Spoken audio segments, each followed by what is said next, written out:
Welcome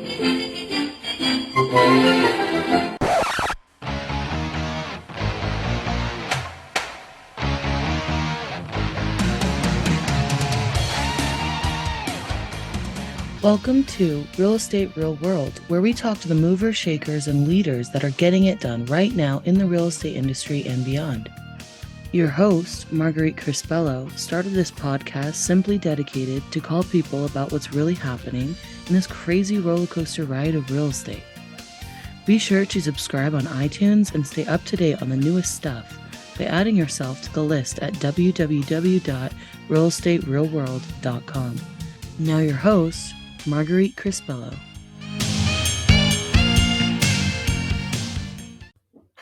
Hello, everybody. It's Marguerite Crespillo, and I am the hostess of Real Estate Real World. And I'm excited today for my guest because he's been a longtime friend of mine. He's been in real estate, not quite as long as me, but he's been around for quite a while.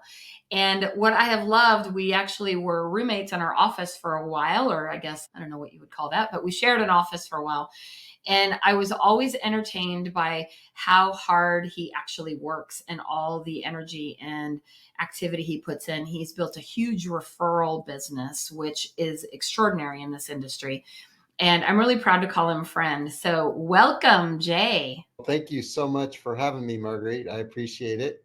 Yeah, thank you. So it's good to see you. I used to get to see you frequently, but then we switched offices. And so I don't get to see you as much now. And I was just talking about how I miss seeing you and your fabulous assistant, Haley. We have to give her a shout out. It's amazing.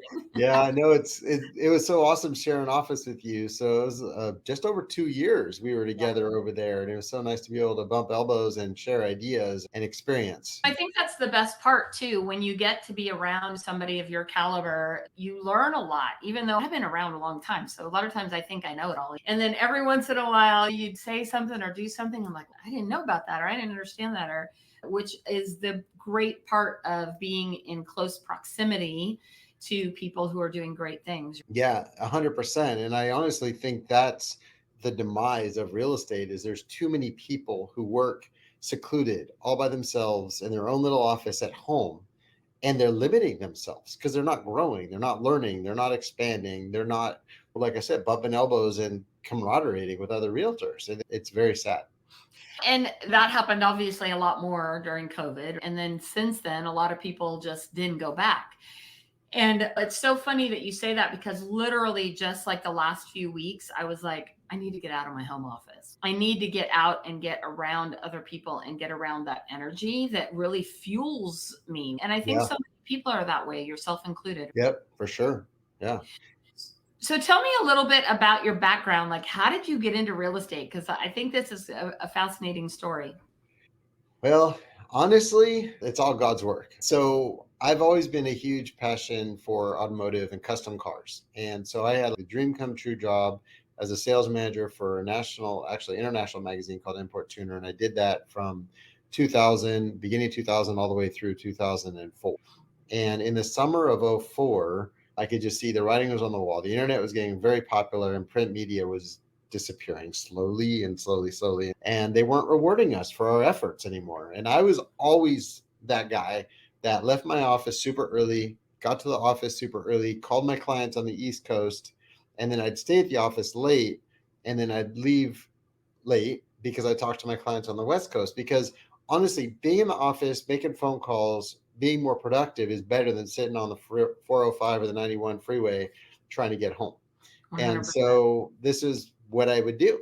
And so when I needed to change things up, I was like, the only thing I like as much as cars is houses. And my wife was totally supportive of me starting a real estate business. She told me I got 1 year.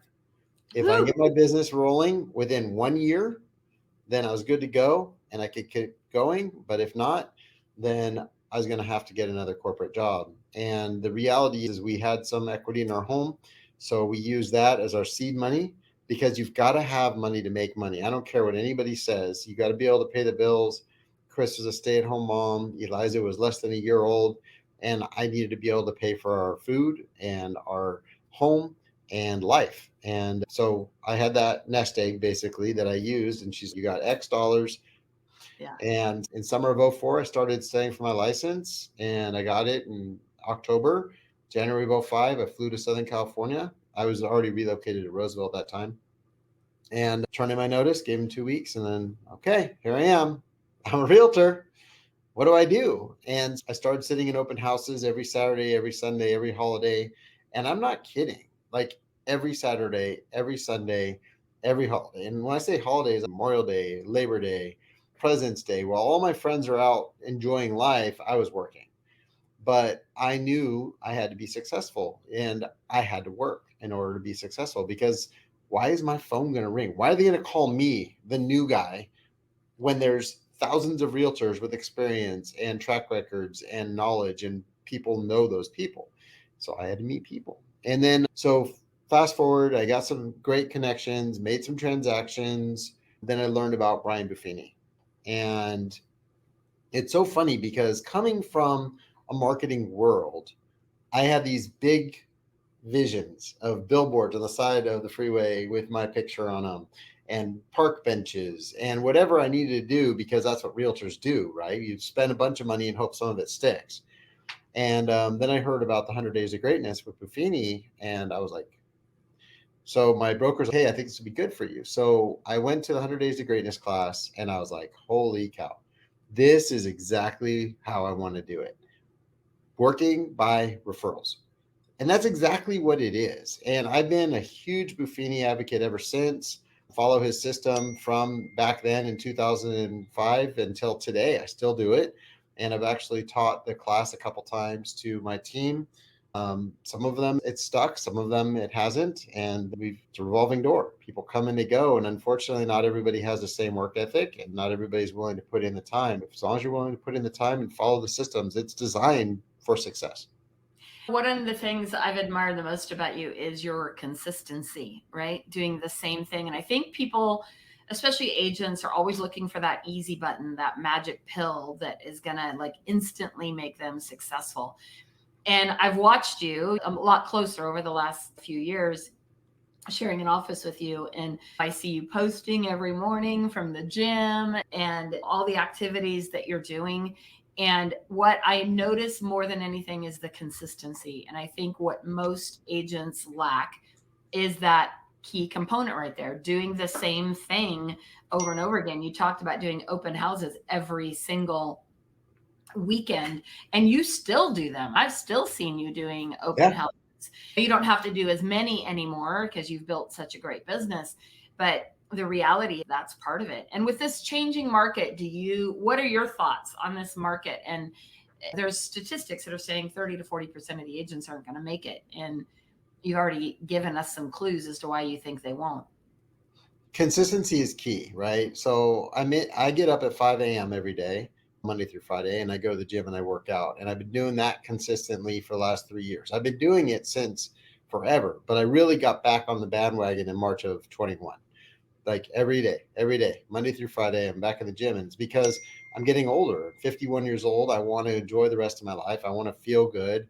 I want to look good, at least what I think looks good, whether somebody else does or not, it doesn't really matter. Well, your wife's As the long only as one that matters, right? Yeah, as long as I feel good and my wife thinks I still look good, we're good.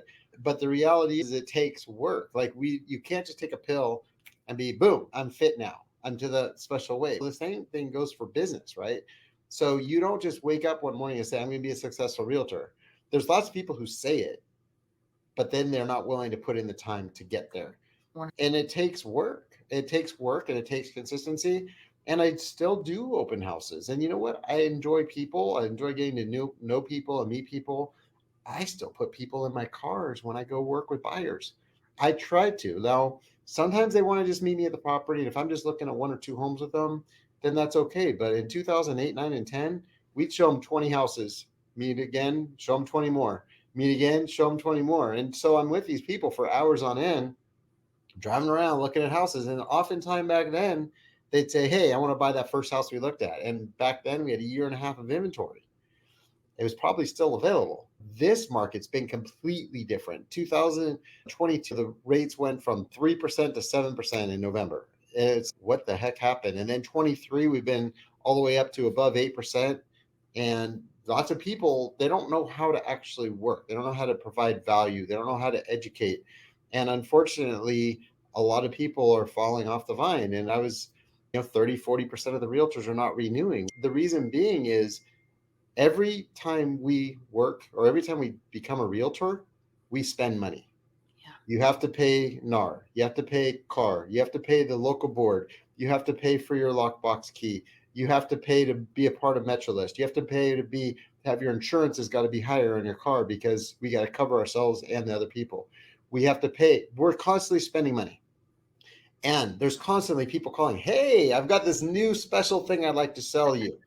And Chris, my wife's name is Chris, is constantly telling me, stop being sold by these guys. Salesmen are the epitome of being sold by a salesman. So true. I've bought so many different widgets and wedgets and trying to get there because although I do really well, I always want to do better, right? And so a widget comes along, try it. Yeah, no, throw it away. Just wasted money on that, wasted money on that, wasted money on that. Really, what it comes down to it again is consistency in relationships. And if 100%. people like you and they trust you, you should never say trust me. Never say trust me. They should feel that trust, feel that warmth, know that you have their best interest at heart. And my clients they feel that with me. So let me ask you this. So you've got into real estate. You obviously made it your first year. So your wife didn't kick you to the curb or make you go Correct. out and get a corporate job, right? And can you tell us when was your most challenging time? Like when did you have to really step back and reevaluate and look at the way that you were building or growing your business? 100%. Yeah. So 2005, January, quit corporate America, became a realtor full time. And I ended up selling 10 homes that year. Okay. 2006, still full-time realtor, sold 24. Now, what's the average realtor in America sells between what, 2 to 6 homes a year? Yeah. Right. So the first year I was already above average. So I'm like, woohoo, I'm flying high. I'm above average. Great. So going into 06, now I'm really doing good. Did 24 transactions that year. The real estate market started changing because back then, if you had a heartbeat at credit score, you could get a loan. They didn't care where you worked. They didn't need you to prove anything. They just give you a loan. And in 2007, everything imploded, right? Yeah. And so the real estate market completely changed. My dad passed away. My dog passed away. My son was born. Like, man, I went from selling 24 homes to selling 17. Right. And it was tough. Like, I really, like, from January to March, I was like really second guessing whether I should continue or not because it was a lot. And now I no longer have a wife at home who doesn't work and a daughter, but now I have a son too. And Right. all of this responsibility is on my head and I have to make it work. And so my uncle had told me flat out, he's, hey, stop having a pity party, go to work. And I ended up doing 36 transactions in 08 and then 38 in 09 and then into the 40s and then into the 60s. And that was pretty much my consistency, 60 to 80 transactions a year every year. And most of it by referrals. And the thing is like COVID came. Now all of a sudden it's no longer if you have a credit score and a heartbeat, you can buy a house. But with the interest rates in the twos, anybody who has a job could afford to buy a house if you can get an offer accepted. Right. A lot of people didn't even know how to get offers accepted because they're just door openers. They don't have the skills to pay the bills, for lack of better words. And so even though they had a client who could afford to buy, they couldn't get their offer accepted because they didn't know how to strategize. They didn't have relationships with other realtors. They didn't know what they were doing. They were just out showing houses and hoping that something would stick. And I ended up thriving. And even with COVID hitting and everything else, I ended up closing that year out with 98 transactions closed. And then going into 21, did 96. And then last year, 82. And my goal, honestly, was to do the same this year. And unfortunately, it slipped. The market changed. And so I'm going to end up closing the year out right around 60 transactions closed, which is not a bad year. But still incredibly impressive because the part that you haven't said is that you actually, that is your personal production with one Correct. assistant. That is not the production. Like many times team leaders claim the production of all of their agents, which is fine. Everyone has their own process. But I was always incredibly, and I'm still am incredibly impressed by how much business you have done by yourself, so to speak, with Right. one assistant. Of course, it's the amazing Haley, but the bottom line is it's still one assistant helping you do that kind of production. How do Correct. you manage all that? How do you manage that, manage your time and prioritize things? How do you do that? So I do, just so you all know, I actually quote my numbers sold. I don't know if you noticed that. I said this many transactions. I didn't quote how many millions of dollars sold. The reason being is whether my clients are buying a $400,000 home or a $4 million home, I don't care. They're my clients. And those people need my help. And those people know people who need my help. So I don't prioritize the bigger paycheck and I don't put them on a pedestal over someone who's less. So the Right. reality is they all need my help. I'm happy to help them and they all count and they're all amazing. Love And it. that's, they feel it. And so through the entire process, now it takes a lot of work. I am very blessed to have an amazing wife who takes care of the house and it takes care of all of our bills. I make the money, she spends it, is my joke. But the reality is, she takes care of all of our payroll for Haley. She takes care of everything we need for the business and for the house. As far as that goes, she's there supporting me. And I've got Haley to help me with documents, but she doesn't show properties. I show properties. I represent the sellers. I represent the buyers. I've got team members that help me in my absence if I'm out of town vacationing. But if I'm in town, I'm their go-to. And that's exactly what I tell people. It's look, yeah, you're hiring me. Yes, I'm the team lead, but you're hiring me. When you're texting me, you're texting me. When you're emailing me, you're emailing me. When you're calling me, you're calling me. I am their person, right? And I really enjoy what I do. And I know that, I don't know. It's just, it's crazy. It's mind blowing when you think about it. But if you think about it, like if you go get a job and you're working at, let's just say, Bank of America, 9 to 5, you've got to be there from 9 to 5 Right. and you'll get paid your whatever you're getting paid. And then you go home. As a successful realtor, we can't do it all 9 to 5. And if you think you can, you're mistaken, because the reality is there's things that you have to do sometimes in the evening and sometimes you got to be started earlier. I get started around 7:30 or 8 in the morning and I work till whenever, Monday through Thursday. And the reason I say that, this is my schedule. And I meet my clients, I tell them I work Monday through Thursday from 7:30ish till whenever. And that means if I'm meeting with a seller, I'll meet with them in the evening if they need to, Monday through Thursday. And if I'm working with a buyer, I'll work with them in the evening as well, no problem. But Fridays, no appointments after 5 o'clock. If I start one at 4 and it goes over, that's fine. I'm not going to be like, hey, it's 5 o'clock, peace out. I'm going to stay till the job is done, but I'm not going to start it at 5:30 or 6 o'clock on a Friday night. That's family time. And the same thing goes for Saturday. I start my day around 8 o'clock on Saturday. I don't go to the gym on Saturday morning. And then my appointments are done at 4. And I tell my clients, look, I happy to help you. I do open houses, I'll show properties, I'll meet with sellers, whatever, but no appointments after 4 o'clock. Now, again, if it goes later, then it goes later. Like I'm happy to be there. If I don't have anything scheduled, I'm happy to be there. And the same thing goes for Sundays. Like Sundays, I just don't schedule anything. I really work hard to keep Sundays free to be with my family, be home, be on the boat, be trout, whatever. I try and keep Sundays open. However, and I do tell my clients this, if you're coming to town and that's the only day you got available, then of course I'm going to help you. I'm not going to say no. If I don't have anything scheduled, last Sunday, I got a phone call. I was in the garage messing around, got a phone call. They're looking at one of my signs, free advertising, and they need to buy a house like right away. And so they're asking me, looking for something special. I'm like, I don't know if that's going to be, a possibility to find for your budget. This is why. I went into details. Long story short, ended up showing them a few properties. We didn't write an offer, but they've told me that I'm their guy and they're going to start working with me. And the reality is, if I didn't answer that phone on Sunday, I wouldn't have gotten that opportunity. Right. And that's the problem. A lot of people don't answer their phones, they don't respond, or whatever it may be. But the reality is, this is a business. If you're opening up a car wash and you got to wash cars, you got to be there. You got to show up. Otherwise, you can't wash the car. It's the same thing. Unfortunately, a lot of people don't treat this business like a business, but holy cow, when you start treating it like a business, it's very good business. 100%. And the thing that I love that you've said a couple times is there, and I say it frequently, there's this fine line of trust, right? And how that line of trust works is that if I explain something to you up front and it happens, you go, oh, yeah, Marguerite warned me about that.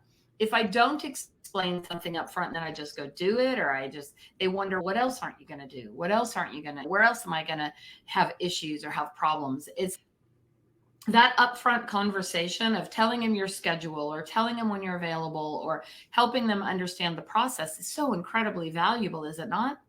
Oh, it is 100%. And that's the thing is I tell people, look, this is what I do. I don't go to your work and tell you what to do, nor do I expect to know everything that you do at your work. So when things come up, you're going to have questions. And I don't care what the question is, just ask. There are no stupid questions. I tell them flat out, there's no stupid questions. Like, just ask. And if I don't know the answer, then I'm going to find you the answer. I'm going to call the listing agent. I'm going to call the buyer's agent.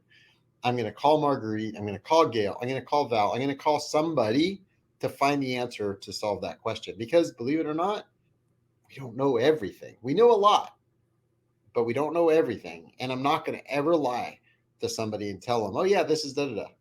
Right. No. And the other thing is you've got to be knowledgeable in construction. I've never built a home, but I have flipped a few homes. And I've worked on my own home. And I've worked on my other home. And I worked on my other home before that. And you learn as you're doing construction in your homes, you learn the process. And as you're around so many homes, you learn what it takes. And you sit a lot of times you're doing a home inspection on a house. I know what the home inspector is going to say before the home inspector says it. And the only reason is because I was there during all these other 1,000+ inspections. The reality is we learn as we go. Okay, I take that back. I've done 1,000+ transactions, not that many inspections, because a lot of those were sellers. I wasn't at those. But all those buyers, home inspections, I'm there. So many transactions fall apart because of the home inspections. And why? It's not because the home is that bad. It's because the agents don't know how to translate the problem not being that big of a problem. The home inspector's job is to find out what's wrong with the home. The realtor's job is to explain that's not a deal killer type of thing. It is a situation. It needs to be addressed. This is how you address it. Or that's not a big deal. This is how we're going to handle it. Then just getting an offer acceptance is a very small piece of the puzzle. Keeping the transaction together from beginning to end that's what we really get paid for. That's what other anybody can write papers. I love that part so much because I really genuinely think that not only do a lot of consumers, but a lot of real estate agents, when they first get into the business, they don't really think that we do that much, right? They think, oh, all you did was put a sign in the yard and you collected a big fat commission check, or all you did was this. And it's amazing to me. My favorite quote that I've heard is that masters make things look easy, right? Mm-hmm. So from the outside looking in, you make your job look extraordinarily easy and it goes very smooth. But that took years and 1,000+ deals, however many you've done, of experience to make that happen. And so many agents get into this business. I always make this joke, they piss off their family and friends and get out because they get into the business and they think it's not that hard and they don't learn negotiating skills and tactics and how to handle problems and how to solve situations. Like, we are master problem solvers. We're not just somebody who's putting up a sign in the yard. And the ones who do really well are dramatically better at solving those problems. And one little way that you say things can make the difference between a deal closing or not. And that's why I have enjoyed working with you so much too, is because I remember you and I have talked about situations. I'm like, I never even knew that or heard that or understood that, and vice versa. We're like, Right. Yeah. here's how I handle this. And you go, oh, okay, that completely makes sense. That communication and networking and that learning, that skill learning is worth its weight in gold. And I learned that when I did my remodel on my house. I remember in 2021, we remodeled our Mm-hmm. house from top to bottom. And I remember somebody saying, oh, you could just subcontract and do that yourself. I was like, so sure. And I literally thought about it for about 30 seconds. And then I said, no, I think I'm going to hire a professional. The very first day he got here and they started ripping stuff out, I was like, oh, I'm so glad I hired somebody who knew what they were doing, because it would have been insanity. I probably would have been living in a hotel for the next 5 years if I did it myself. But that that there's so much value in that I just don't think enough people give credit to the experience that you've created and developed and the work that you've put into learning your skill and your trade. Don't you agree? Yeah, 100%. And aligning yourself with the right people makes all the difference in the world. I was doing really well at my previous broker. The reality is, I was contacted by Gail and Val to talk to them about building a team at EXP. And I was like, huh, they're really successful. Huh, I really like them. Huh, EXP has a lot of value too. Let's see, let's talk. And so we met, and I was like, to me, I could have been fine if I had stayed at the previous place. Honestly, I've always been that guy who says that no matter where you go, there you are, which is 100% true. Right. However, if you align yourself with the right people and you're not just a solo agent just trying to do it all by yourself, then you need to align yourself with the right people. Then it's no longer that no matter where you go, there you are. Because now I've got so many more brains than just my own to help make sure that we provide the best value to our clients. I've learned a lot being with them, and I hope that they've learned a lot being with me as well. And just like being with you, I talked to Joe about joining EXP when you guys first came over. Yeah. Timing was wrong and it just wasn't the right thing for me. I'm like, yeah, I'm good. I'm good. I just bought my moving truck. I just bought my new house. I'm like, yeah, no, I'm good. But man, I'm so glad that I did it. I'm so glad I'm here now because I've aligned myself with the right people to thrive and do that much better and learn that much more. That's the whole idea is we're plants, right? If you think about it, if you don't water yourself with a bunch of information, a bunch of knowledge, you're just going to die on the vine. You got to just keep growing. We got to always be growing. I love that. I love that so much. What's next for you? What are you looking forward to in the upcoming year? I just have a really good feeling 2024 is going to be an awesome year in business and in life. I just feel I love my new office. It's closer to home, so I don't have as long of a commute, which is going to just free up that much more time.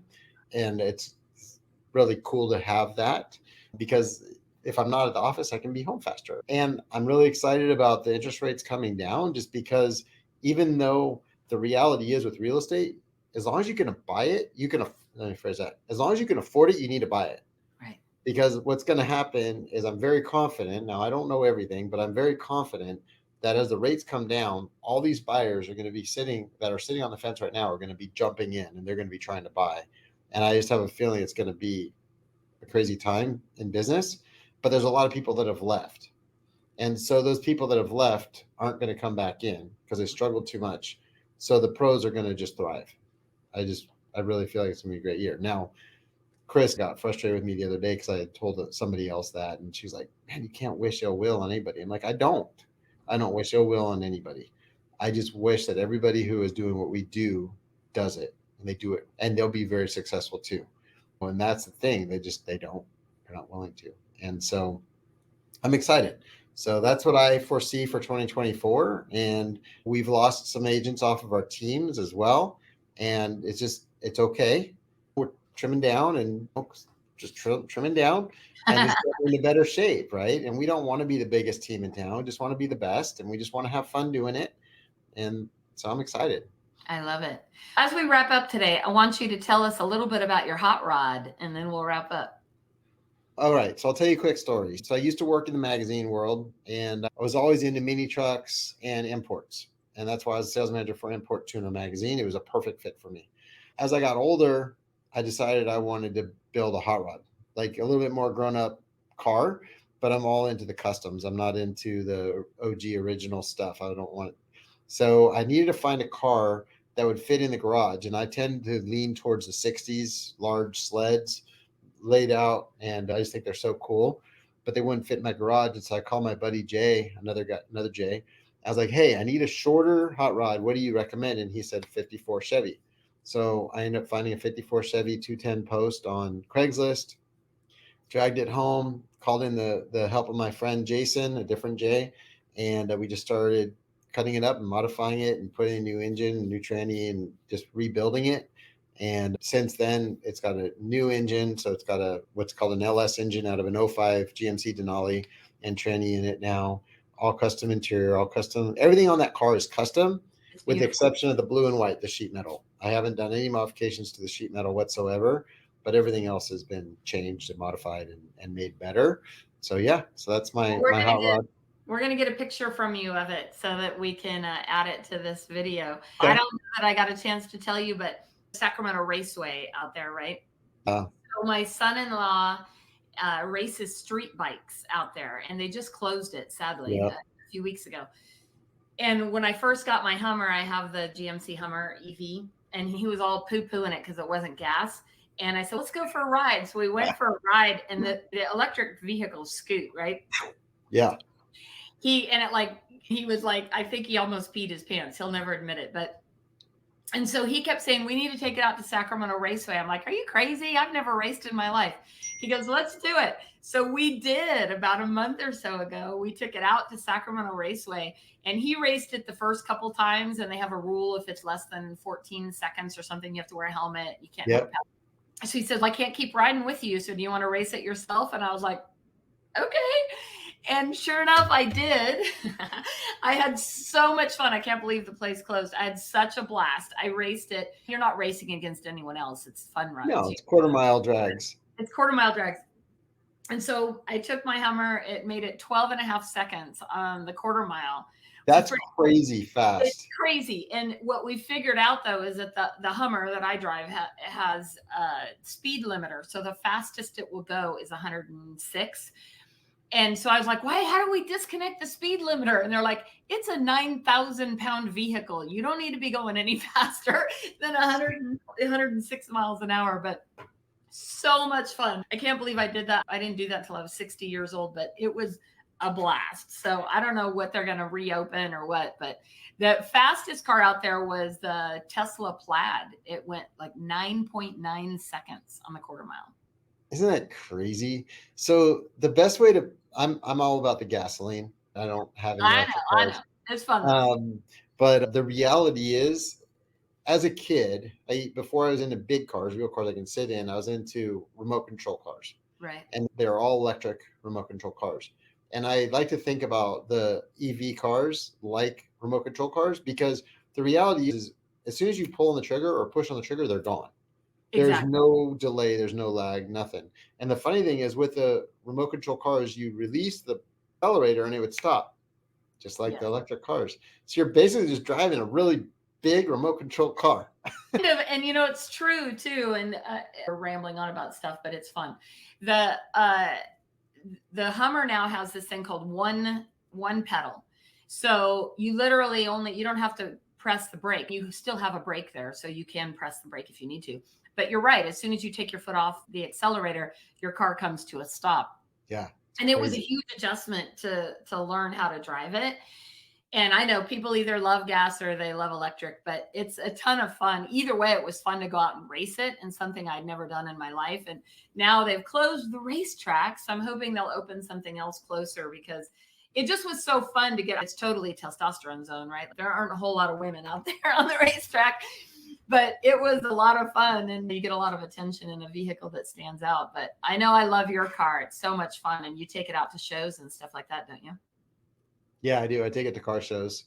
Yeah, I like to go fast, but I've never been really big into racing, because my father-in-law always told me a big story about drag racing or any kind of racing. It's like, how do you make a little bit of money racing? You take a whole bunch, you go start. Yeah. And then end up with a little bit. Exactly. Oh yeah, there was all kinds of cars out there. It was fun. Jay, thank you so much for joining us today. This has been a fun conversation. I always love spending time with you, and I look forward to seeing you more, hopefully in the coming year. Yeah, I look forward to it. And thank you so much for the invitation. I had a good time chatting with you too. Thank you so much for joining us on Real Estate Real World, where we get to talk to all the cool people, including people that have cool cars. So thank you for joining us. Please be sure to share on all your social media channels, and we look forward to seeing you and everybody else in the coming year. Have a wonderful year, everybody. Thanks again.